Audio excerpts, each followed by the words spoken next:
and whatever the business is a requirement, that takes priority. If it's more flexible, i.e., more generous with the family members, then it usually moves towards the family and whatever the family wants.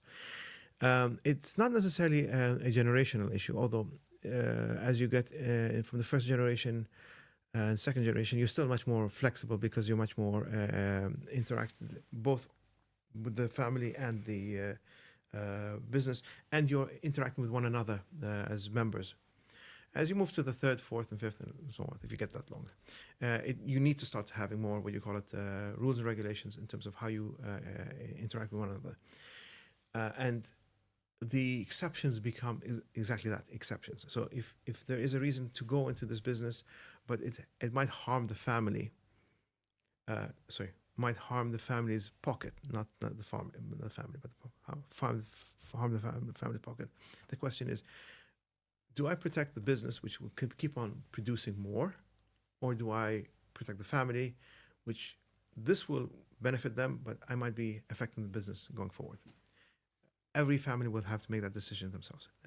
Hopefully, if they sit and have a nice powwow and talk about these things, they'll have a better, clearer picture in terms of what benefits them.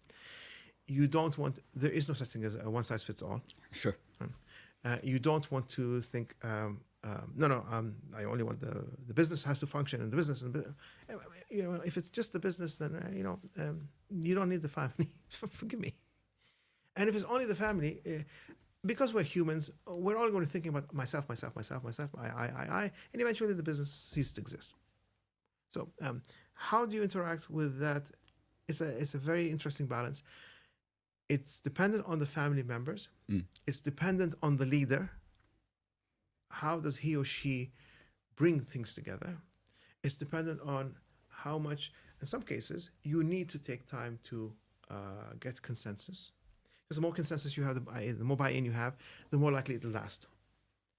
In some cases, it's a threat that you need to make a quick decision, irrespective of what the family thinks. It had to happen. I took the decision. I live with the consequences. If it means it costs me my job, my position, c'est la vie, but I need to get this done.